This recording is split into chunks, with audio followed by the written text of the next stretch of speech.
Tras el paso del tornado, presentadores y reporteros descendieron sobre Oklahoma, no solo para evaluar los daños, sino para la difícil tarea de hablar. En una sola noche, una tragedia imposible desgarró el corazón de América. Lo que comenzó como una tranquila tarde a lo largo del río Mississippi se convirtió rápidamente en una escena que pocos estaban preparados para presenciar. Al amanecer, largos tramos de agua cerca de St. Louis y Memphis se habían oscurecido con tonos antinaturales de rojo y marrón. A lo largo de las riberas, miles de peces salieron a la superficie, sin vida e inmóviles, presionados por una corriente que ya no los sostenía. Casi simultáneamente en Arkansas, el este de Oklahoma y el norte de Texas, toda la creación pareció gemir por renacer. Los creyentes que no tienen miedo, como Jesús y las Escrituras nos dicen, podrían estar preguntándose lo mismo. ¿Son estas solo tragedias aleatorias, o estamos viendo las advertencias habladas por Jesús mismo antes de su regreso? Antes de continuar, tómate un momento para compartir tu disposición en los comentarios y considera suscribirte mientras examinamos estos eventos cuidadosamente, buscando comprensión en lugar de miedo. Porque cuando las aguas fallan, cuando los animales huyen y cuando el cielo mismo parece herido, vale la pena preguntarse si se nos llama no solo a observar, sino a abrir los ojos. Mientras los líderes políticos cambian de posición y se negocia, rompe y se vuelve a negociar una paz frágil, muchos se preguntan si el mundo realmente se dirige hacia la estabilidad o se aleja de ella. Las Escrituras advierten que llegará un tiempo en que la paz será quitada de la tierra. El Apocalipsis habla del jinete del caballo rojo no como una especulación, sino como un recordatorio de que los esfuerzos humanos por sí solos no pueden asegurar una paz duradera. Estas palabras no se dan para cerrar el pensamiento, sino para agudizar el discernimiento. Así, comenzamos examinando algo más cercano a casa, algo que no surgió de discursos ni políticas, sino del propio mundo natural. Miremos atentamente lo que realmente sucedió a lo largo del río Mississippi. En las horas tranquilas antes del amanecer, los residentes de pueblos que se extendían desde St. Louis hasta Memphis notaron algo profundamente erróneo en el agua que habían conocido toda su vida. Lo que debería haber sido una corriente familiar y de movimiento lento no reflejaba la luz de la mañana. En cambio, secciones del río parecían oscurecidas, teñidas de tonos antinaturales de rojo y marrón, como si el río mismo hubiera sido herido durante la noche. Al principio, algunos supusieron que era sombra o escorrentía agitada por la lluvia reciente. Pero a medida que la luz del día se fortalecía, la verdad se volvió imposible de ignorar. En cuestión de horas, las riberas contaron una historia más pesada. Miles de peces salieron a la superficie, sin vida, presionados por una corriente que ya no transportaba oxígeno ni esperanza. Cuerpos plateados bordeaban la orilla. Pájaros sobrevolaban pero no aterrizaban. El olor a descomposición flotaba en los vecindarios construidos alrededor de la promesa de esta vía fluvial. Los vídeos se difundieron rápidamente en línea. En un clip, un pescador de toda la vida susurraba casi para sí mismo: «He trabajado este río durante 40 años. Nunca lo había visto así. Se siente mal». Las autoridades locales actuaron rápidamente. Equipos ambientales tomaron muestras. Los funcionarios hablaron de posible contaminación, proliferación de algas, escorrentía agrícola, explicaciones razonables, palabras cuidadosamente elegidas. No se encontraron barcazas volcadas. No se anunció ningún derrame industrial confirmado. El río, por el momento, guardó su secreto. Para los que vivían cerca, esto no era un informe ambiental abstracto. Las plantas de captación de agua se cerraron. Las operaciones de pesca se detuvieron. Las familias se pararon al borde del río en silencio. Un residente le preguntó tranquilamente a un reportero: «Si el agua puede morir, ¿qué significa eso para nosotros?». Las Escrituras enseñan tanto la moderación como la urgencia. Aún así, es difícil leer la Biblia y no sentir el peso de los pasajes donde las aguas son golpeadas, donde los ríos se vuelven hostiles, donde la vida es eliminada de lo que una vez la sustentó. Los ríos se volverán fétidos, los peces morirán. Estas palabras fueron escritas mucho antes de los microscopios o las pruebas modernas, pero fueron escritas para momentos como este, momentos que invitan a la reflexión, no al pánico. Jesús nunca se fue, Él vive en nosotros. Esto no es el fin, sino más bien el comienzo de una nueva vida para que todos pongamos nuestros corazones en orden, seamos amables y amorosos con nuestro medio ambiente. Así, preguntamos sin arrogancia y sin miedo, ¿es esto un desastre ambiental que la ciencia pronto explicará? ¿O es una señal, una de muchas, de que la creación misma gime, instando a la humanidad a prestar atención? Entre los creyentes, el simbolismo es difícil de descartar. En las Escrituras, los ríos son lugares de provisión, bautismo y renovación. Sin embargo, también hay momentos en que Dios permite que esas mismas aguas confronten a un pueblo endurecido, no como crueldad, sino como advertencia, no como un fin, sino como un llamado a regresar. Lo que está sucediendo en el mundo fue escrito hace mucho tiempo. Este es el momento de buscar al Señor con todas vuestras fuerzas, con todo vuestro poder. Esto no fue simplemente una noticia sobre agua contaminada, fue un momento que desestabilizó el corazón de una región, un recordatorio de que cuando lo que debería dar vida comienza a quitarla, se espera que hagamos una pausa. Y mientras el Mississippi continuaba llevando su flujo oscurecido hacia el sur, muchos sintieron que esto era solo el comienzo, que otro patrón, otro eco antiguo, ya se estaba formando en la tierra. Si este mensaje conmueve tu espíritu, por favor dale me gusta, comenta y suscríbete. Comparte tu historia, tu experiencia y tus preguntas a continuación. Ahora mismo, en la hora en que el mundo tiembla, la profecía se acerca. Mientras la nación aún intentaba comprender lo sucedido a lo largo de sus ríos, otro fenómeno profundamente inquietante comenzó a desarrollarse en el corazón del país, más silencioso que un terremoto, pero no menos perturbador. En las últimas horas de la noche, llegaron informes de Arkansas, el este de Oklahoma y el norte de Texas. Los animales de granja que habían conocido el ritmo de esas tierras durante generaciones de repente entraron en pánico. El ganado atravesó cercas. Los caballos se encabritaron y huyeron de sus establos. Rebaños enteros de aves abandonaron campos y humedales a la vez, oscureciendo el cielo antes de desvanecerse en la noche. En las carreteras rurales, ciervos cruzaron en oleadas asustadas, causando colisiones, lesiones y pérdidas. Los testigos lucharon por encontrar palabras. Un ganadero cerca de Fort Smith dijo que habían pasado por tormentas antes, pero que esto no era clima. Era miedo, miedo puro. En el este de Oklahoma, una familia se despertó con sus perros aullando sin parar, tirando de las puertas como si intentaran escapar de algo invisible. Sentí que sabían algo que nosotros no, recordó la madre más tarde. Cuando el peligro ya estaba presente, los funcionarios de vida silvestre y los veterinarios respondieron rápidamente, ofreciendo explicaciones mesuradas, cambios en la presión barométrica, actividad sísmica distante, factores estresantes ambientales. Estas posibilidades fueron anotadas, no descartadas. Sin embargo, ningún factor único explicó la sincronización, la escala o la extraña unidad de la reacción en una región tan vasta. Los animales no se dispersaron al azar, se movieron al unísono. Para muchos observadores, esto no fue simplemente una anomalía agrícola. Las escrituras han registrado durante mucho tiempo momentos en que los animales respondieron antes que las personas, cuando la creación sintió la agitación mientras la humanidad permanecía dormida. El profeta Oseas escribió una vez de una tierra que lamentaba, donde incluso las bestias y las aves se vieron afectadas. Pablo, siglos después, describió la creación misma como gimiendo, esforzándose hacia una resolución venidera. Esta no es una declaración, es una pregunta planteada cuidadosamente, sin acusación ni miedo. Si los animales, impulsados solo por el instinto, se agitan en una huida repentina, ¿a qué están respondiendo? ¿Y si la creación reacciona primero, qué sugiere eso sobre los tiempos en que vivimos? Dentro de las comunidades de fe, la respuesta fue sobria, no pánico, sino reflexión.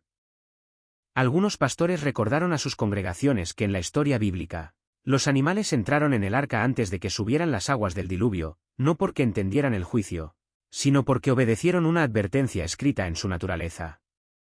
Una voz tranquila de una iglesia rural en Tennessee lo expresó así: cuando incluso los animales se niegan a descansar, quizás sea hora de que despertemos, no para entrar en pánico, sino para orar, vigilar y escuchar.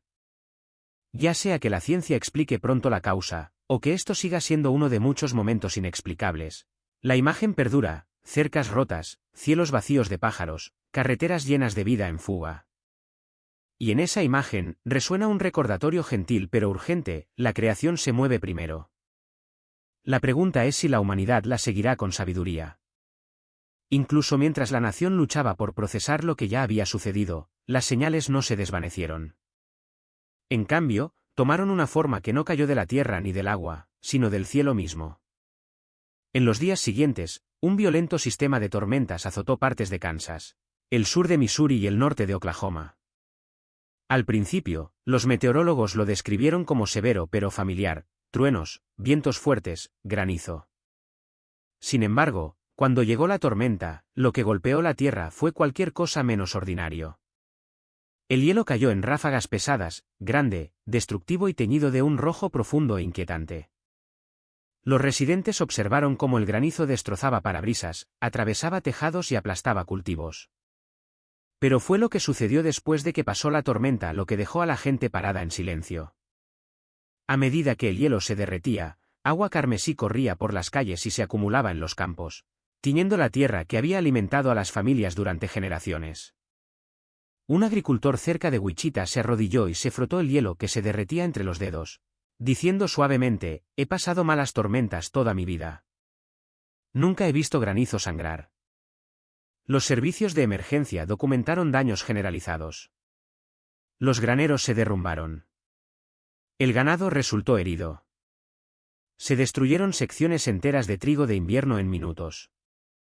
Los meteorólogos señalaron condiciones atmosféricas raras, corrientes ascendentes ricas en minerales, partículas de polvo transportadas a lo alto del sistema de tormentas. Estas explicaciones se ofrecieron cuidadosamente y merecen ser examinadas.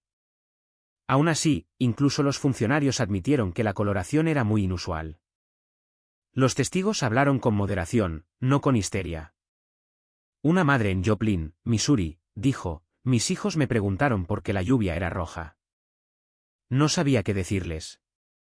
Otro residente grabó las secuelas en silencio, escribiendo más tarde: «Parecía que la tierra misma había sido golpeada».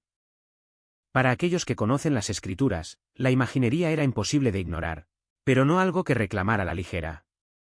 La Biblia habla del granizo más de una vez, no solo como clima sino como símbolo de interrupción, de advertencia. En Éxodo, cayó granizo durante un momento de corazones endurecidos. En Apocalipsis, el granizo aparece de nuevo, mezclado con sangre, no para satisfacer la curiosidad, sino para exigir reflexión. El profeta Joel escribió sobre señales en los cielos y en la tierra: sangre y fuego antes del gran y terrible día del Señor. Estas palabras nunca pretendieron reemplazar la razón ni silenciar la ciencia, pretendían llamar a la gente al discernimiento. Así, de nuevo, la pregunta no se grita, se hace en voz baja y honesta: ¿fue este un evento meteorológico raro, explicable con tiempo y datos? ¿O fue otro recordatorio escrito en el cielo de que nuestra era no es tan estable como pretendemos? Los escépticos apuntan a la física, los creyentes recurren a las escrituras. Quizás la sabiduría requiera que escuchemos a ambos sin burlarnos de ninguno. Porque cuando el granizo cae como sangre y la tierra lleva su marca, algo más profundo que el daño permanece: el despertar de la conciencia. Tomadas en conjunto, el patrón perturba, no porque pruebe nada, sino porque se hace eco de algo antiguo. Dios quiere que todos nos arrepintamos y lo sigamos. La tierra no está en silencio, los cielos no son indiferentes. Y para aquellos dispuestos a observar, las señales continúan, no para entretener, sino para advertir, para invitar y para llamar la atención de los corazones. Por toda América, las señales que se desarrollaban comenzaron a dejar una marca visible en las comunidades. Silenciosamente al principio, luego de repente, uno pensaría que todos los periodistas estadounidenses se unirían y condenarían esta tragedia, pero están en silencio. Ninguno de nosotros puede controlar lo que sucede, y lo que sea que des a los demás eventualmente regresa a ti. Quizás no de la misma manera exacta, quizás no de inmediato, pero tarde o temprano, todos cosecharán los beneficios de lo que vieron como bueno o malo o indiferente. A lo largo de los pueblos que bordean el río Mississippi, las familias regresaron a las orillas mucho después de que los peces hubieran sido retirados. Algunos se quedaron en silencio, otros rezaron suavemente mientras el agua oscurecida continuaba fluyendo ante ellos. Un padre en Memphis abrazó a su hijo y dijo: «Este río nos crió». Verlo así se siente como perder a un amigo. Cerca, una anciana metió la mano en el agua y susurró una sola palabra: misericordia. En los tramos rurales de Arkansas, Oklahoma y Texas, las noches siguientes fueron inquietas. Los granjeros durmieron poco mientras los animales recorrían y lloraban en la oscuridad. Las puertas de las iglesias se abrieron más temprano de lo habitual. Para el domingo por la mañana, los bancos estaban llenos no solo de rostros conocidos, sino de vecinos que no habían asistido en años. Los pastores no gritaron, muchos hablaron lentamente, recordando a sus congregaciones que las Escrituras llaman a los creyentes no a entrar en pánico, sino a mantenerse despiertos. Uno dijo en voz baja, cuando incluso los animales se niegan a estar quietos, es hora de que escuchemos más de lo que hablamos. Después de que las tormentas de granizo rojo azotaran partes de Kansas y Missouri, las familias recorrieron sus campos con incredulidad. Los cultivos yacían destrozados, los tejados rotos y las marcas carmesí aún teñían el suelo. Un agricultor cerca de Joplin le dijo a un reportero local, no sé qué significa esto, pero me detuvo. Me hizo pensar. En pueblos pequeños, los vecinos se trajeron comidas unos a otros, ayudaron a reparar graneros y se reunieron en salas de estar para orar, no por terror, sino por humildad compartida. En línea, la nación intentó procesar lo que había visto. Vídeos de ríos oscuros, animales huyendo y granizo de color sangre se propagaron rápidamente. Algunos los descartaron como eventos ambientales raros. Otros compartieron escrituras, testimonios personales y confesiones silenciosas.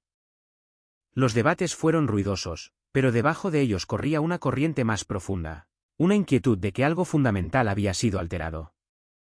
No todas las respuestas fueron seguras. Algunos temían el juicio, otros resistieron por completo ese lenguaje. Sin embargo, muchos sintieron una invitación en lugar de un veredicto, una oportunidad para pausar, reflexionar, realinear. Se formaron círculos de oración en los parques. Comenzaron conversaciones entre vecinos que hacía mucho tiempo que evitaban tales temas. El estado de ánimo no era uniforme, pero sí serio. No eran llamas en el mar ni trompetas en el cielo, eran señales más cercanas a casa. Agua que ya no podía dar vida, animales que huían sin entender, cielos que golpeaban la tierra con hielo carmesí. Elementos ordinarios comportándose de maneras extraordinarias. Las Escrituras hablan a menudo de tales momentos, no para satisfacer la curiosidad, sino para despertar el discernimiento. Jesús advirtió sobre señales en la creación que dejarían perplejas a las naciones. El Apocalipsis describe aguas golpeadas y la tierra temblando, no como caos aleatorio, sino como parte de una historia que avanza hacia la restauración. Pablo nos recuerda que la creación gime, no en desesperación, sino en anticipación. Así, nos quedan preguntas que resisten respuestas fáciles. ¿Son estos eventos meras anomalías ambientales conectadas solo por coincidencia, o son parte de un patrón más grande, ecos de advertencias habladas hace mucho tiempo, que ahora resurgen en nuestro tiempo? Estas preguntas no pueden resolverse solo con titulares o argumentos, requieren paciencia, humildad y vigilancia. En cada generación que enfrentó señales inquietantes, el llamado nunca fue a entrar en pánico, sino a permanecer despiertos, a orar y a buscar sabiduría. La tierra ha hablado en agua, en cielo y en criaturas vivientes. La pregunta ahora no es cuán fuerte, sino si estamos dispuestos a escuchar. América está llorando de nuevo. Otra tragedia. Otra escena de luces intermitentes, cintas policiales y familias esperando noticias que nadie quiere escuchar. Para algunos, fue solo un titular de última hora. Para otros, fue su ciudad, su escuela, su iglesia, su hogar. Pero miren a su alrededor. En cuanto a un sistema para rastrear y controlar a todos, el 6 de octubre de 2025, se informó que Suiza aprobó un sistema nacional de identificación digital. Realmente podemos ver el día acercándose. Hebreos 10 y 25 sobre el futuro gobierno mundial. El 8 de octubre de 2025, se informó que bajo el pretexto de los derechos humanos, la controvertida burocracia educativa de la ONU exige oficialmente que todos los gobiernos regulen y controlen la educación en el hogar si la permiten. La agencia incluso pide que se impongan valores y actitudes aprobados por la ONU, diversidad cultural, LGBTQ, antisemitismo, globalismo, etc., a los niños en una amplia gama de temas con control de la ONU sobre el contenido educativo. Si no se detiene la agenda de la ONU, los padres e incluso las escuelas privadas que se nieguen a cumplir con las escandalosas demandas de la ONU serán acusados de violar los derechos humanos de los niños. Casi se puede sentir la conmoción en el aire. ¿Cómo pudo suceder esto aquí? Los comentaristas se apresuran a explicarlo. Los políticos discuten. Los expertos debaten estadísticas y políticas. Y, sin embargo, en todo el ruido, el dolor en nuestro pecho no desaparece. Daniel había predicho el día exacto en que llegaría el Mesías de Israel, 69 semanas de años, 173.880 días después de la orden de restaurar y reconstruir Jerusalén en el calendario judío, Daniel 9 y 25. Para el año 2:1-8, ese día había llegado. Él y sus 12 discípulos caminaban hacia Jerusalén. Se acercaban a los pueblos de Betfagé y Betania, en el Monte de los Olivos, Lucas 7 y 29. Envió a 2 de los 12 por delante para buscar un pollino que nunca había sido montado y llevarlo a él.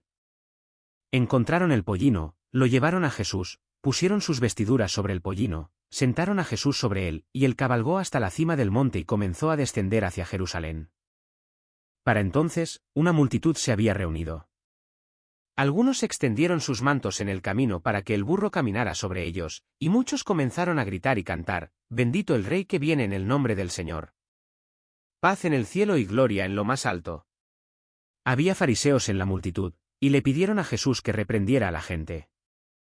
Él respondió: «Si estos callan, las piedras luego clamarán». Luego, al acercarse a Jerusalén, comenzó a llorar sobre ella. Jesús es Dios, Él conoce el fin desde el principio, Isaías 46, 9-10. Él sabía lo que estaba en el futuro de Israel en el año 70 después de Cristo, y para toda la eternidad. Él dijo: «Si tan solo hubieras conocido tú también, en este tu día, lo que trae tu paz. Pero ahora está encubierto a tus ojos. Porque vendrán días en que tus enemigos te rodearán con fosos, y te cercarán, y te estrecharán por doquier, y te derribarán a ti y a tus hijos dentro de ti, y no dejarán en ti piedra sobre piedra.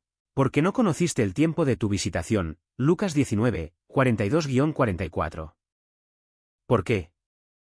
Porque no conocieron el tiempo de su visitación, el tiempo en que aparecería su Mesías, a pesar de que estaba profetizado en la Biblia, Daniel 9 y 25, Nehemías 2, 1-8. Esto es lo que llamo el alto costo de la ignorancia profética. Y en caso de que a algunos no les guste la palabra ignorancia, Pedro dijo que los judíos entregaron a Jesús en manos de Poncio Pilato para que fuera crucificado. Hechos 3 y 17. Tenían la palabra de Dios, que revela 2 venidas del Mesías, pero se centraron en los pasajes de la segunda venida, su venida como gran líder, como Rey de Reyes y Señor de Señores, e ignoraron los pasajes de la primera venida, su venida como el Cristo, el siervo sufriente, el que tendría manos y pies traspasados, etc. Ignorar la primera venida resultó en que fueran cegados durante siglos, incluso hoy. Pero nuestra generación también tiene la palabra de Dios. Y una y otra vez, nuestra generación ha oído que la segunda venida está cerca.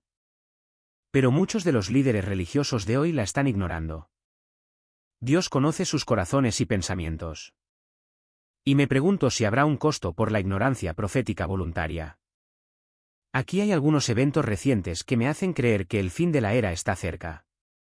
1. En cuanto a Turquía y su participación en la batalla de Gog de Magog. Recientemente se informó que Turquía ha intensificado drásticamente su enfrentamiento con Israel en respuesta a la intercepción por parte de Israel de la flotilla global Sumud financiada por Hamas, 39 embarcaciones y unos 400 activistas, incluida Greta Thunberg. Turquía acusó a Israel de un acto de terror que puso en peligro a civiles inocentes e inició una investigación criminal contra Israel. 2. En cuanto a una apostasía en la Iglesia al final de la era. El 6 de octubre de 2025, el personal de Prophecy News Watch, PNW, publicó un excelente artículo titulado «Conoce a la nueva arzobispa de Canterbury». Aquí hay parte de lo que escribieron. Sarah Muyali, una mujer que se enorgullece de identificarse como feminista y pro-elección, pronto usará las vestiduras que antes estaban reservadas para hombres que temblaban ante la palabra de Dios. Los titulares lo celebran como un triunfo de la igualdad y el progreso. Pero bajo los aplausos yace una tragedia. Cuando los líderes se jactan de inclusión pero rechazan el arrepentimiento, cuando celebran el aborto como opción y tratan a los no nacidos como prescindibles, cuando afirman estilos de vida que las Escrituras llaman pecado, no es progreso, es apostasía. Es rebelión vestida con un cuello clerical. Es el colapso del coraje moral bajo el peso de la presión cultural. Este nombramiento no se trata de la competencia de una mujer, se trata del compromiso de una iglesia. Revela una enfermedad espiritual que se propaga por el cuerpo de Cristo, donde la emoción reemplaza la doctrina y la cultura reemplaza la convicción. Cuando la iglesia comienza a disculparse por la verdad bíblica, deja de ser una iglesia. 3. En cuanto a la guerra Israel-Hamas y la paz en Oriente Medio. El 4 de octubre de 2025, el presidente Trump publicó lo siguiente en Truth Social. Agradezco que Israel haya detenido temporalmente los bombardeos para dar una oportunidad al intercambio de rehenes y al acuerdo de paz. Jamás debe moverse rápido o se acabaron las apuestas. No toleraré demoras, que muchos creen que sucederán, ni ningún resultado en el que Gaza vuelva a representar una amenaza. Hagamos esto rápido.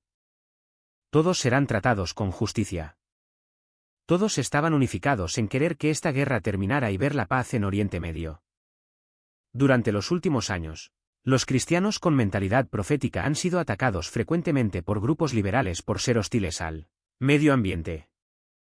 Se nos retrata como tan preocupados por los asuntos celestiales que apoyamos decisiones que conducen a la degradación ambiental. Algunas personas de extrema izquierda incluso han culpado directamente a sitios como Rapture Ready por querer destruir la Tierra. El comentarista Bill Moyers dio recientemente un discurso en la Escuela de Medicina de Harvard, y durante su discurso, reveló una idea errónea común que tienen los liberales sobre la profecía bíblica. Según el Sr. Moyers, las personas que están de acuerdo con RR se sienten llamadas a ayudar a provocar una calamidad global. Millones de fundamentalistas cristianos creen que la destrucción ambiental no solo debe ser ignorada, sino incluso bienvenida, acelerada, como una señal del apocalipsis venidero. No conozco a ningún grupo cristiano que pida activamente la destrucción ambiental. Todos tenemos que vivir en el mismo planeta y respirar el mismo aire. Es de nuestro interés común tener un mundo libre de contaminantes mortales. Dios le dio al hombre dominio sobre la tierra, y debemos ser buenos administradores de lo que se nos ha confiado.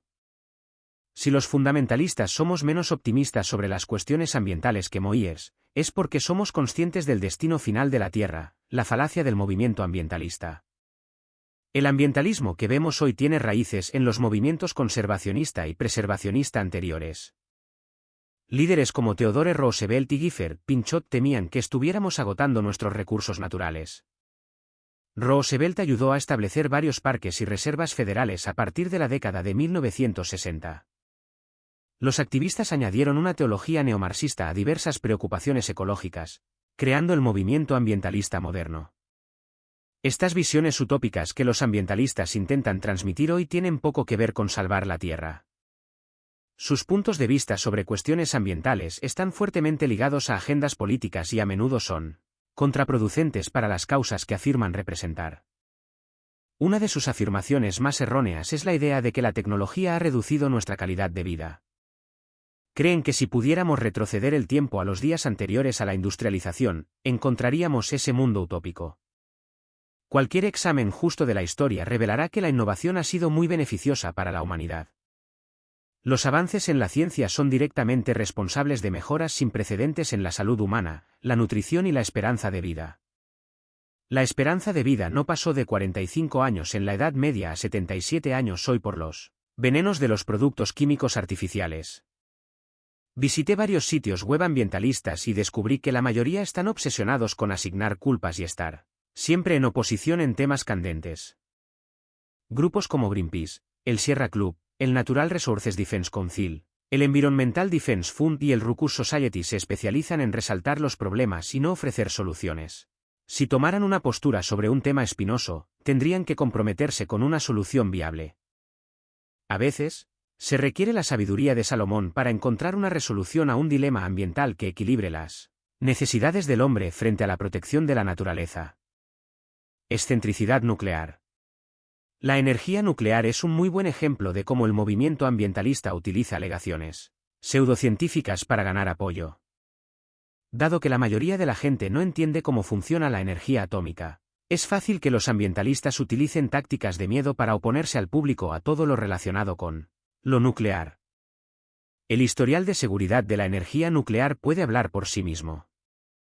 En los 49 años que hemos tenido energía nuclear comercial en América del Norte, nunca ha habido una sola muerte directamente relacionada con la energía nuclear. De los pocos accidentes reportados en reactores nucleares, ningún incidente ha penetrado jamás el recipiente de contención. El carbón, el método más utilizado para generar energía en América, no ha tenido un historial tan impecable. Cada año, miles de personas mueren por accidentes y problemas de salud relacionados con la minería de carbón. En China, hasta 20.000 mueren cada año por la minería de carbón. Como resultado del shock petrolero de 1970, se iniciaron las etapas de planificación de más de 129 reactores nucleares. Cuando el reactor H.B. Robinson 2 en Three Island sufrió una fusión parcial del núcleo en 1979, la industria nuclear entró en una espiral descendente. Los ambientalistas trabajaron incansablemente para erigir obstáculos financieros y regulatorios que hicieran imposible que nuevos reactores obtuvieran una licencia de operación. La nación de Francia ha demostrado la fiabilidad de la tecnología nuclear porque esa nación tiene pocos recursos energéticos.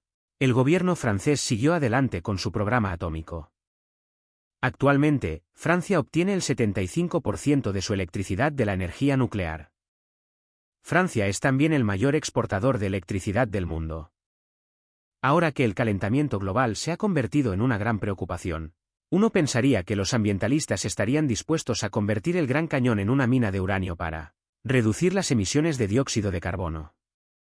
A juzgar por su fanático desdén por todo lo que tiene una vida media, la Estatua de la Libertad tendría que estar hasta su antorcha en el deshielo de los glaciares antes de que tuvieran alguna duda sobre la energía nuclear. Los residuos radiactivos son un área clave donde los ambientalistas atacan la energía nuclear. Actualmente, 42.000 toneladas de residuos de alta actividad se almacenan en 126 sitios temporales, en todo el país.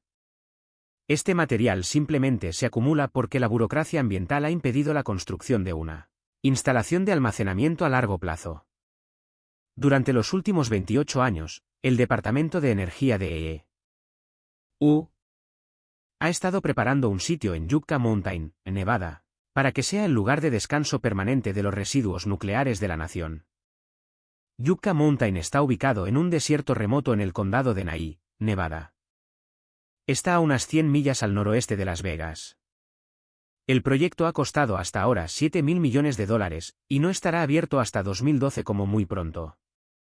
El factor principal que retrasa este elaborado agujero en el suelo es el deseo de que el sitio pueda contener residuos radiactivos durante más de 100.000 años. Mucho antes de que los residuos lleguen a la superficie, nuestra nación sería devastada por una serie de desastres geológicos. La caldera de Yellowstone algún día explotará con una fuerza hasta 2.500 veces mayor que la erupción del monte Santa Elena en 1980. Una erupción a gran escala de la caldera de Yellowstone mataría instantáneamente a millones de personas y causaría un cambio climático catastrófico en todo el mundo. Ciertamente no es seguro tener residuos almacenados en 129 instalaciones. Cuanto más tiempo los grupos ambientalistas mantengan estos residuos nucleares en el limbo, más probable será un desastre. La respuesta no está en el viento. Casi la única tecnología que promueven los ambientalistas son los dispositivos de energía verde, que cosechan energía del sol y el viento. La gente nos dice que la única manera de salvarnos del calentamiento global y nuestra dependencia del petróleo de Oriente Medio es instalar más paneles solares y turbinas eólicas. La producción de energía a partir de recursos renovables puede tener cierto atractivo, pero carecen en gran medida de la capacidad para satisfacer nuestras necesidades energéticas. A menos que haya algún avance milagroso, la energía generada por el viento y el sol nunca superará el 2% de las necesidades energéticas. La cantidad de energía eléctrica generada por estas dos fuentes se mide en millones de megavatios hora, pero nuestro requisito actual asciende a billones de megavatios hora. Se necesitaría una gran cantidad de molinos de viento para alimentar algo como una planta siderúrgica.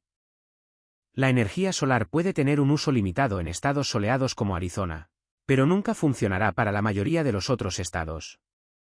En invierno, algunas áreas del país tienen cielos nublados.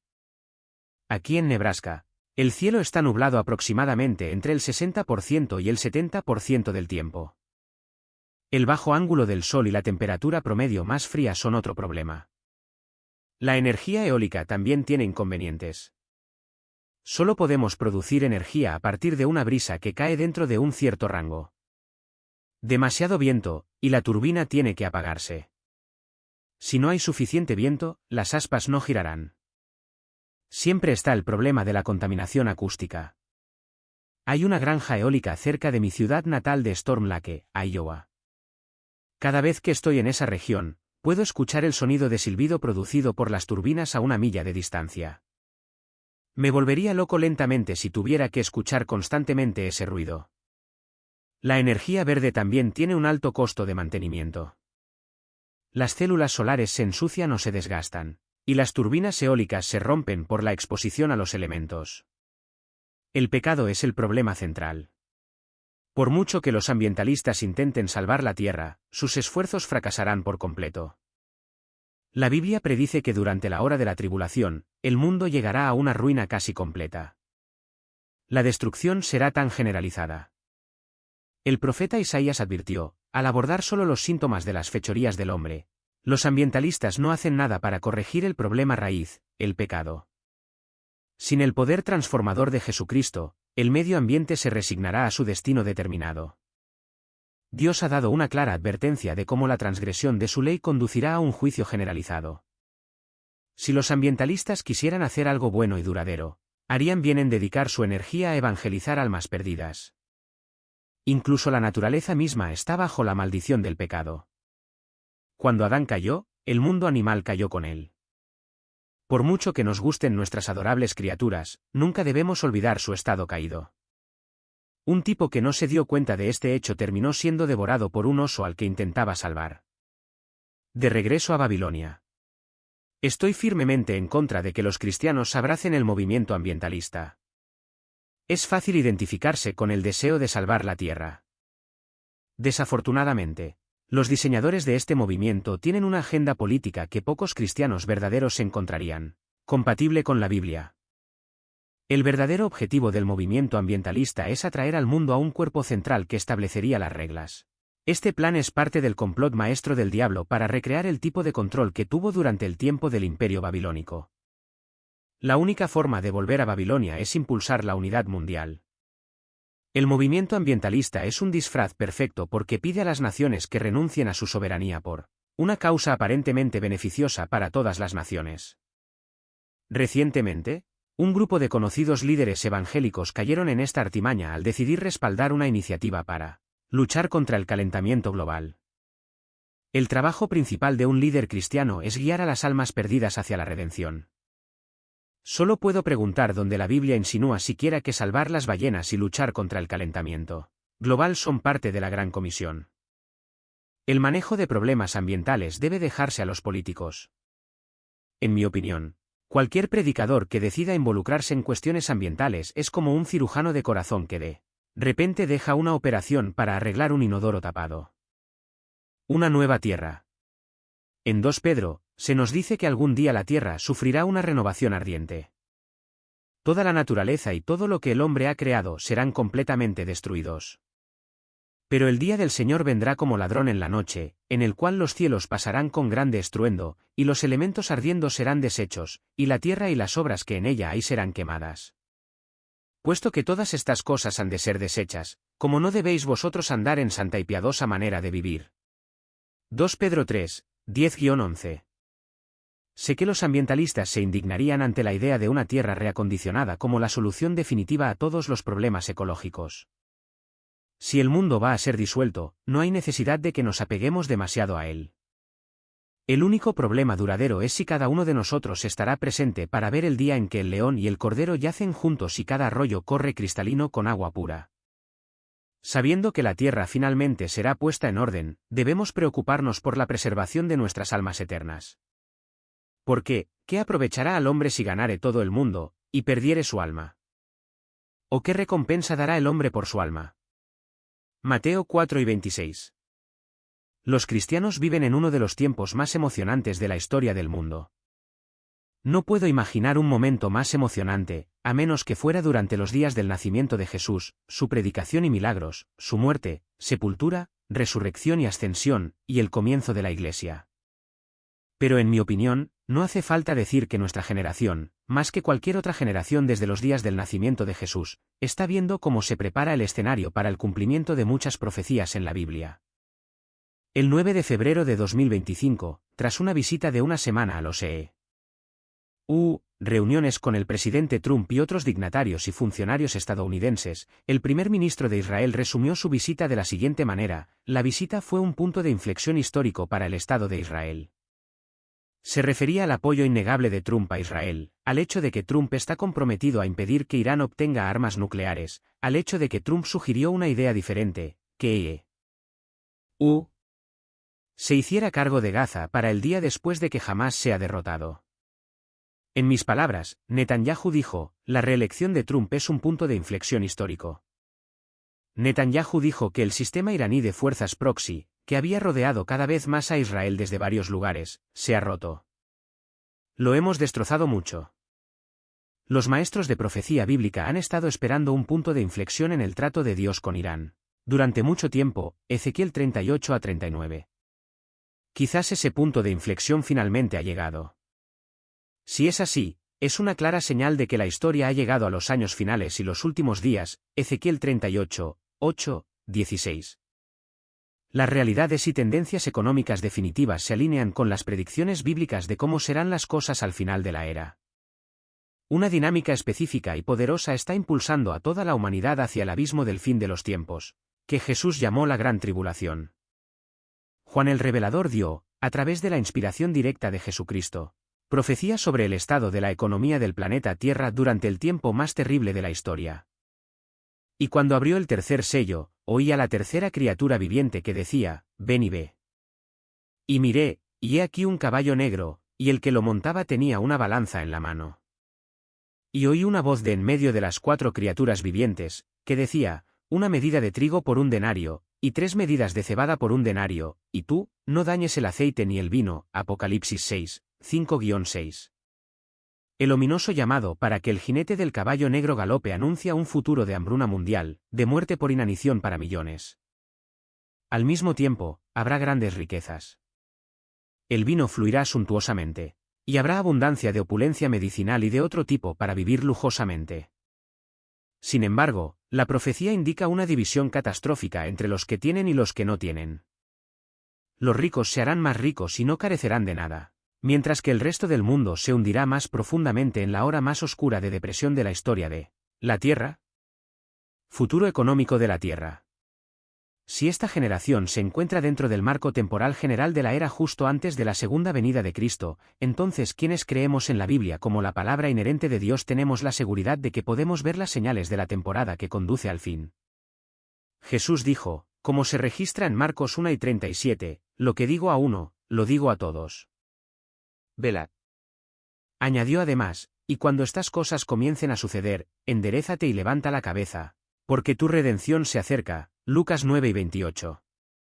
Así, con el Señor de la creación, el infalible pronosticador de lo que sucederá de aquí a la eternidad, examinemos su palabra de los últimos tiempos sobre el futuro económico de la tierra. Y tengamos en cuenta que toda la palabra de Dios es Jesús hablándonos. Las Escrituras nos dicen, en el principio era el Verbo, y el Verbo era con Dios, y el Verbo era Dios. Este era en el principio con Dios. Juan 1, 1-2. Es Jesús, quien es Dios, quien dio toda la verdad profética sobre lo que sucederá en el fin de los tiempos a los profetas de su santa palabra. La profecía proviene de Jesús, sin importar qué escritor bíblico o qué libro miremos, mientras reflexionamos sobre las cosas relacionadas con la economía de los últimos tiempos. Con este hecho en nuestra mente, consideremos el pensamiento expresado cuando comenzamos. Una dinámica específica y poderosa está impulsando a toda la humanidad hacia el abismo del fin de los días, que Jesús llamó la Gran Tribulación. Cada vez es más evidente cuál es ese componente del rompecabezas económico del fin de los tiempos: el petróleo, el catalizador. El petróleo está tirando, impulsando, haciendo que toda la humanidad corra hacia Oriente Medio para el enfrentamiento final con Jesucristo mismo. Por lo tanto, quiero, en lugar de ver solo el petróleo como recurso productor de energía, desglosar todos los problemas periféricos asociados con el petróleo. Es decir, analizaremos ese catalizador específico para que los ejércitos de la Tierra luchen en el valle de Jezreel en sus Muchos componentes de la influencia que el petróleo ejerce, particularmente en lo que respecta a las presiones económicas sobre las naciones del mundo durante estos días menguantes de la historia humana. El profeta Ezequiel nos presenta en una cápsula el factor económico de los últimos tiempos que es el núcleo del movimiento hacia el Armagedón. Así dice el Señor Dios, sucederá que en aquel mismo tiempo vendrán cosas a tu mente, y pensarás un mal pensamiento, y dirás, subiré a una tierra de aldeas sin murallas. Iré a los que están en reposo, que habitan con seguridad, todos ellos habitando sin muros, y no teniendo ni barras ni puertas, para tomar despojo y robar presa, para volver tu mano contra los lugares desolados que ahora están habitados, y contra el pueblo que ha sido recogido de las naciones, que ha obtenido ganado y bienes, que habita en medio de la tierra. Ezequiel 38, 10-12. Esta es una profecía de la guerra de Gog y Magog, programada para tiempos muy cercanos.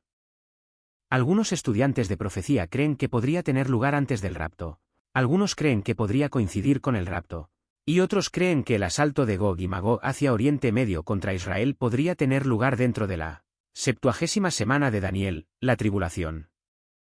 No es particularmente relevante preocuparse por el momento de ese catastrófico ataque aquí, pero es muy relevante considerar la cosa particular que podría hacer que el líder de esta gran fuerza tenga su mal pensamiento y decida traer esa tremenda coalición de ejércitos que odian a Israel desde el norte.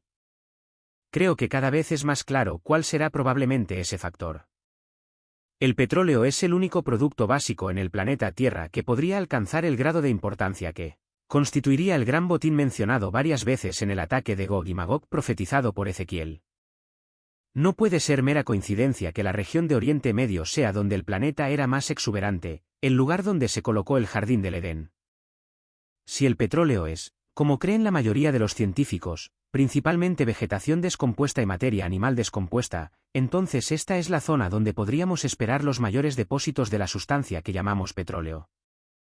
Debe ser más que una mera coincidencia. 2. Se deduce que esta es la región general donde todas las naciones del mundo hambrientas de petróleo pondrían un interés intenso. ¿Cuánto es necesario entonces creer que las fuerzas de Gog y Magog algún día considerarían esta región un objetivo principal para la invasión? Y llevando esta lógica a una conclusión profética bíblica, es de extrañar que el Armagedón, que involucra a casi todas las naciones de la tierra, se reúna en esta misma región para luchar por el gran botín. Ezequiel profetizó que Dios pondría ganchos en las quijadas de Gog y lo traería a la región para la destrucción de las fuerzas de Magog. Dios dijo que reuniría todos los ejércitos del mundo en el lugar llamado Armagedón. Me parece que el proceso de reunión está en marcha mientras consideramos los asuntos relacionados con la economía de los últimos tiempos. El petróleo hace girar el mundo. El impulso del mundo hacia el progreso en las tecnologías hace inevitable que la necesidad de encontrar fuentes de energía ocupe cada vez más el centro de atención para alimentar los esfuerzos de la industria. Esto fue profetizado por el profeta Daniel: hombres correrán de aquí para allá, y la ciencia se aumentará. Daniel 12, 4. Una explosión tan grande de viajes requiere enormes cantidades de energía, y el conocimiento ha aumentado para seguir el ritmo.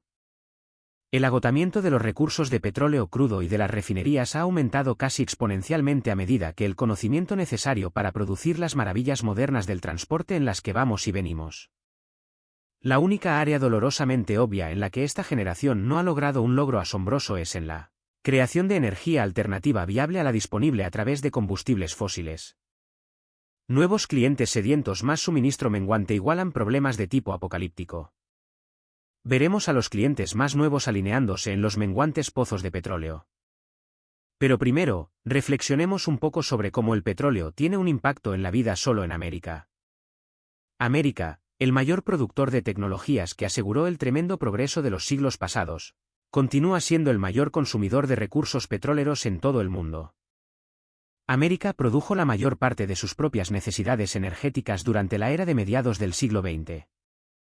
Las vastas reservas de petróleo de fácil acceso en Texas y Oklahoma dieron a la nación un suministro de energía barato para hacer funcionar la maquinaria de las crecientes demandas de la nación.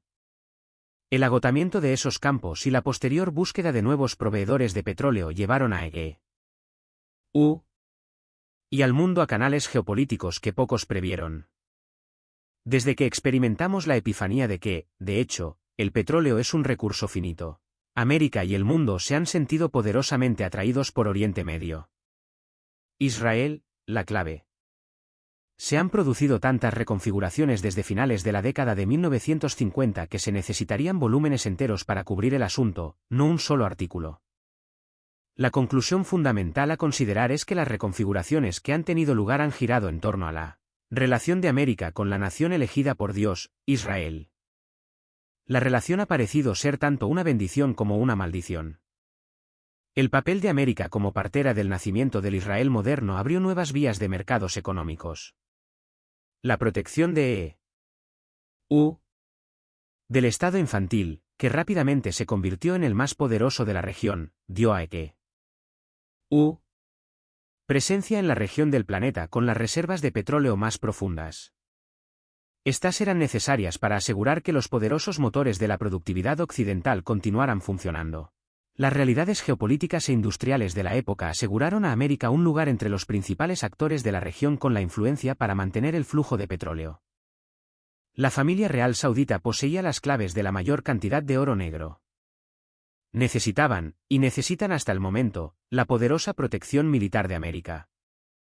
Todo lo que tenemos que hacer es recordar el conflicto de Desert Storm de 1990 a 91 para darnos cuenta de esa verdad. Kuwait cayó, y Arabia Saudita probablemente sería la siguiente, pero por la intervención de América. Las reconfiguraciones han demostrado ser un asunto mutuamente indispensable para ambos socios. Aunque las dos culturas están en total conflicto, las exigencias de supervivencia exigen una relación continua y bastante fuerte.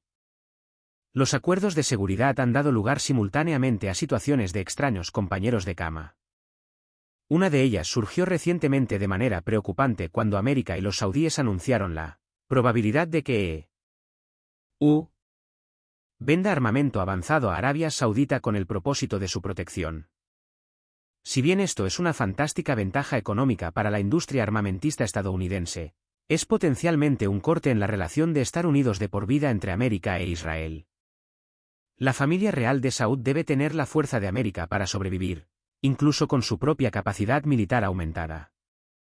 Las naciones árabes están, de hecho, compuestas por hombres salvajes, incluso en los escalones superiores del poder. La mayoría de ellos están inextricablemente ligados a las bestias que dirigen las organizaciones terroristas de Oriente Medio.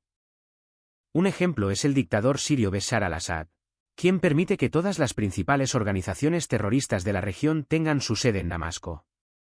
Cada una de las organizaciones está dedicada, debido a los odios antiguos y al Islam, a eliminar a Israel y a su aliado más cercano, América, de Oriente Medio.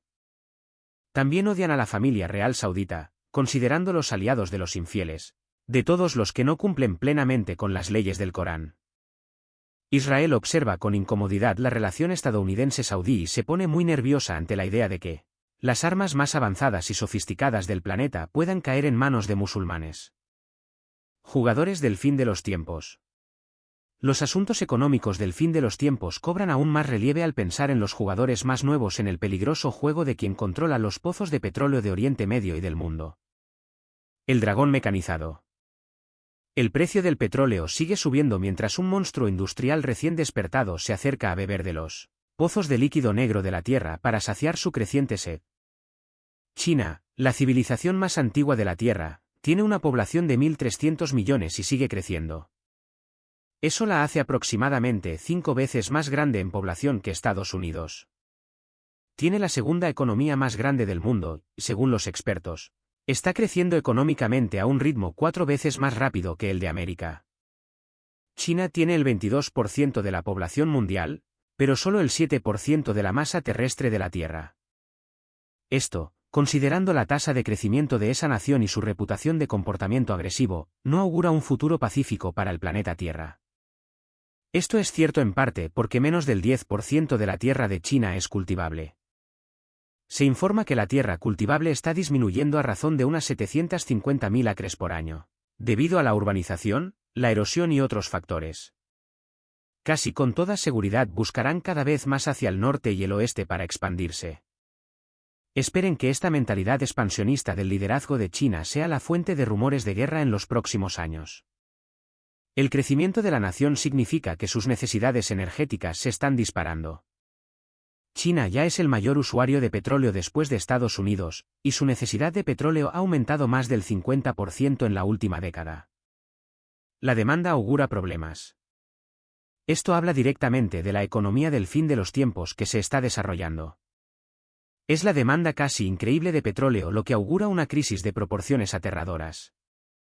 La industria petrolera simplemente no podrá seguir el ritmo de las demandas de las naciones cuyas necesidades industriales se están acelerando de forma descontrolada. Sumado a la gran demanda de petróleo por parte de China está la fuerza laboral de esa nación que ha probado la leche y la miel del crecimiento industrial y no querrá nada menos. Dado que las granjas colectivas y la tierra fueron devueltas al pueblo en una medida considerable en 1978, la condición económica de los campesinos ha mejorado, según algunos expertos, en más del 1500%. Millones y millones de ciudadanos chinos disfrutan de lujos occidentales como televisores, computadoras y muchos otros artículos. Han pasado de caminar o andar en bicicletas destartaladas por aldeas rurales empobrecidas a conducir automóviles por autopistas en un número creciente de grandes ciudades. Todo este progreso ha llegado y continúa avanzando a expensas de las economías occidentales, particularmente la de los Estados Unidos de América. Se estima que para 2030, China será urbanizada en un 60% en el sentido más moderno de la palabra. Decenas de millones de chinos están emigrando a las ciudades. Shanghái, por ejemplo, es ya 8 veces más grande que la ciudad de Nueva York en población. Su ingreso per cápita promedio ha aumentado de unos pocos centavos al día en el mejor de los casos a $1.000 al año. Esto parece trivial para los estadounidenses y europeos de Occidente. Pero ese crecimiento representa dinámicas industriales asombrosas que han comenzado a afectar negativamente a las economías occidentales. Entre las naciones afectadas se encuentra América, que está perdiendo en algunas áreas clave de producción tecnológica frente a China. Un observador de la situación entre EU y China en productividad económica dice esto: China son hoy el fabricante preferido sobre EU, México, Tailandia, Singapur, o lo que sea. Producen más ingenieros al año que Estados Unidos. Sus gastos en investigación y desarrollo superan a los de Estados Unidos. Su industria técnica supera a la de EU, Europa y Japón. Ellos son quienes establecen los estándares globales para software de oficina, sistemas operativos, teléfonos móviles, chips FIT, protocolos de Internet y otras tecnologías. Un analista evalúa además el factor China dentro de la economía cambiante de los últimos tiempos. China se pavonea en el escenario mundial y ha emergido rápidamente como el segundo mayor comerciante de mercancías del mundo. América, en cierto sentido, ya se ha convertido en sirviente de China, ya que ha acumulado enormes tenencias de moneda estadounidense y valores de renta fija. Las tendencias del mercado de bonos de este año ya parecen indicar que EU ha perdido su soberanía monetaria. América ya se encuentra en una posición vulnerable, con su dólar cayendo a mínimos históricos frente al resto del mundo. Y ahora el clima económico para los propios estadounidenses se está volviendo feo. En tiempos difíciles, ¿cuál será la prioridad de los políticos?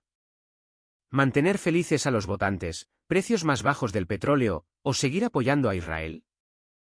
Lamentablemente, esta última política resultará ser mutuamente excluyente con los otros objetivos. El legendario consumidor derrochador ya ha comenzado a cambiar de comportamiento de manera notable. El consumidor de EU está comenzando a conservar efectivo y a reducir el gasto de consumo. Hay indicadores anecdóticos y teóricos de este cambio. La deuda de tarjetas de crédito aumentó un 9,2% en mayo de 2007. Un fuerte aumento en el crecimiento. Consideramos esto una señal de apuro del consumidor, especialmente ya que la refinanciación de hipotecas también ha disminuido. Cuando el volcán apocalíptico entre en erupción, hemos considerado principalmente a Estados Unidos y China hasta este punto. Al pensar en la economía de los últimos tiempos y una previsión probable para el futuro en términos de indicadores financieros, esto es totalmente apropiado porque, sin duda, China representa el mayor desafío para el mundo industrializado occidental. La enorme necesidad de petróleo de China, más sus crecientes demandas de bienes de todo tipo, está afectando los mercados mundiales de maneras que agotan las economías del resto del mundo. China, Según pronostican las principales autoridades económicas, tendrá dentro de 20 años la economía más grande del mundo. Esa nación actualmente utiliza 2.500 toneladas de carbón por minuto, utiliza 24 millones de vatios de electricidad por minuto y 240.000 barriles de petróleo crudo por minuto. Extrapolado a su efecto neto, un observador económico dice que China está creciendo a tal ritmo de uso de recursos naturales que dentro de 30 años requerirá otro planeta Tierra para satisfacer sus necesidades.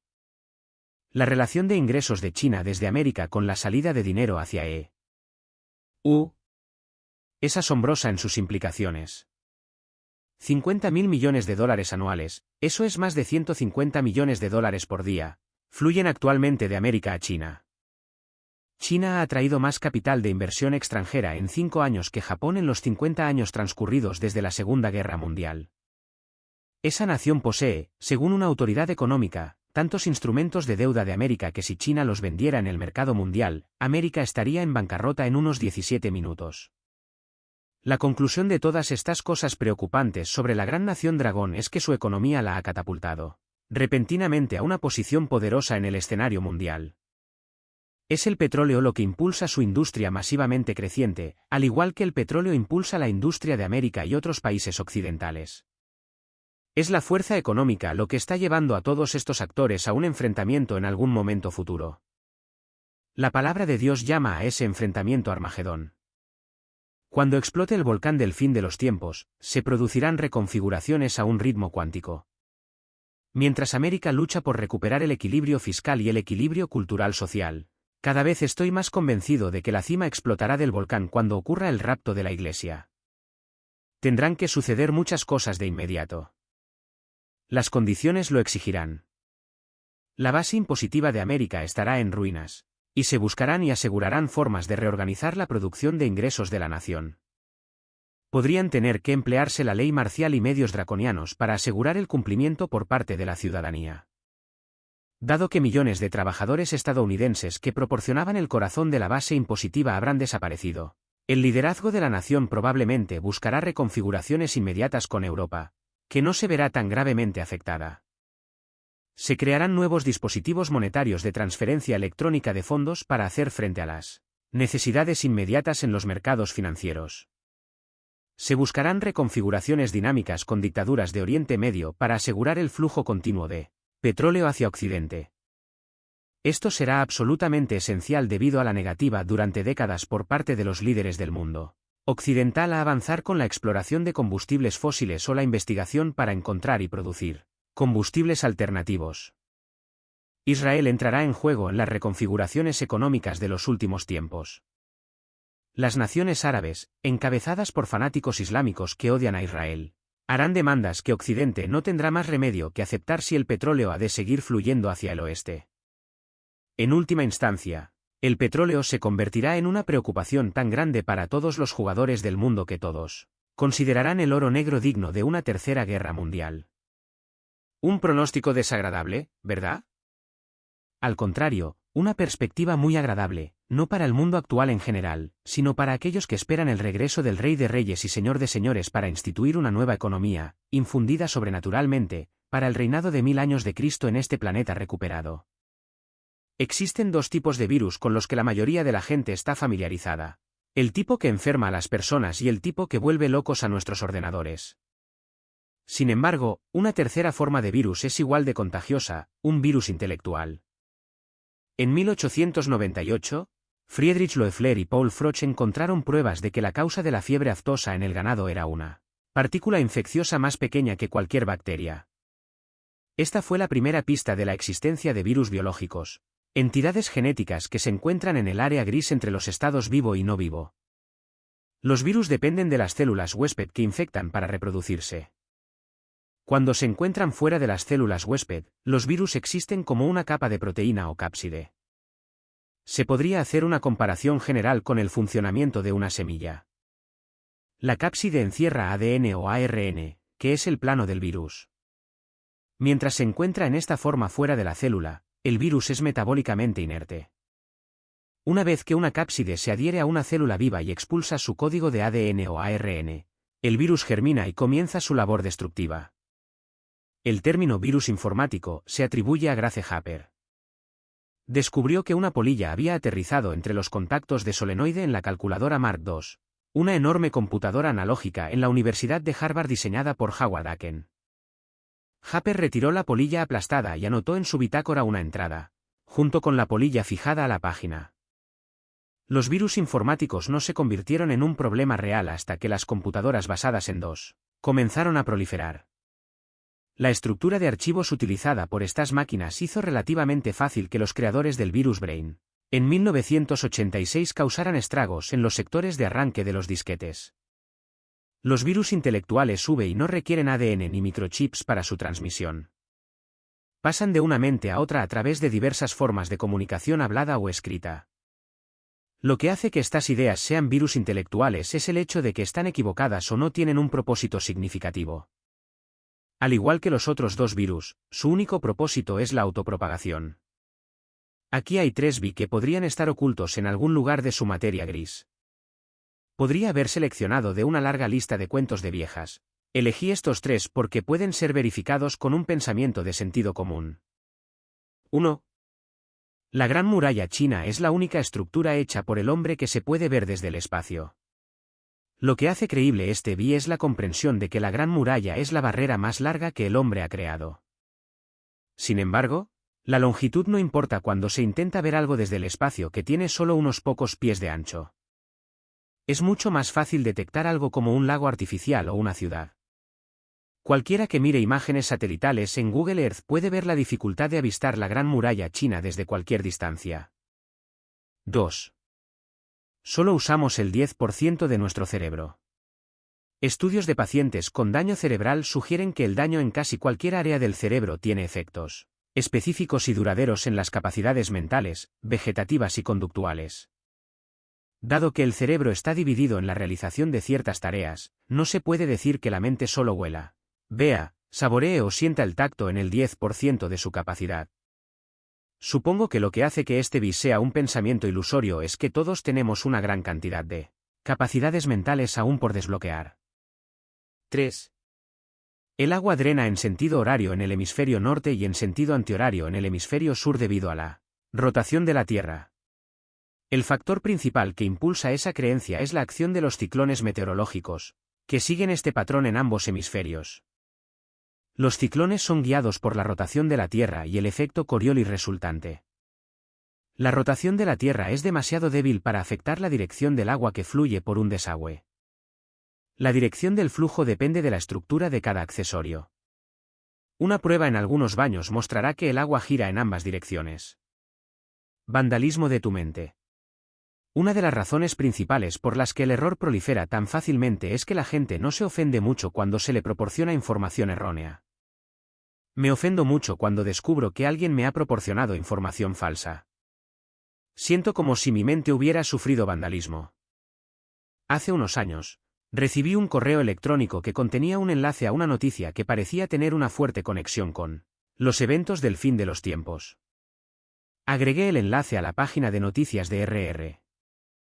Un par de horas después, recibí un correo electrónico de alguien que señaló que la noticia era falsa. Resulta que fue producida por alguien que se divertía creando noticias falsas y haciéndolas pasar por creíbles. Creo que cualquiera que difunda mentiras de esta manera debería ser tratado como si fuera un pederasta. Muchas de las dolencias de la humanidad comenzaron con alguien que tomaba una decisión consciente de corromper la verdad. No debería sorprendernos que Dios incluya la mentira en su lista de ofensas dignas del fuego del infierno. Pero los cobardes e incrédulos, los abominables y homicidas, los fornicarios y hechiceros, los idólatras y todos los mentirosos tendrán su parte en el lago que arde con fuego y azufre, que es la segunda muerte. Apocalipsis 21, 8. Protegiendo tu mente. Tu mente es un regalo especial de Dios. Potencialmente puede almacenar 100 billones de pensamientos. Toda esa capacidad de almacenamiento de memoria no nos sirve de nada si llenamos nuestras mentes de basura. Es importante tomar medidas que eviten que datos erróneos entren en nuestra materia gris. El primer paso para proteger nuestras mentes contra la falsedad es darnos cuenta de que existe un enemigo que busca esclavizarnos. La mayor parte del mundo está bajo el control de algún tipo de delirio demoníaco. No se debe confiar en la palabra de nadie en este planeta. Todo debe ser verificado con hechos y con la palabra de Dios. Una de las razones por las que no tengo una declaración de fe en el sitio es porque no quiero crear ninguna razón, para que la gente confíe en lo que digo. Si te gusta que te den de comer supuestos expertos, eventualmente te servirán error. La Biblia es muy específica sobre la necesidad de proteger nuestras mentes contra las falsas enseñanzas. Pablo le dijo severamente a la nueva iglesia bajo su autoridad que debían conformar cada pensamiento a la enseñanza de Cristo, derribando argumentos y toda altivez que se exalta contra el conocimiento de Dios, y llevando cautivo todo pensamiento a la obediencia a Cristo. 2 Corintios 10, 5. Es tan importante conocer la verdad. Si conoces la verdad, puedes detectar una mentira al instante.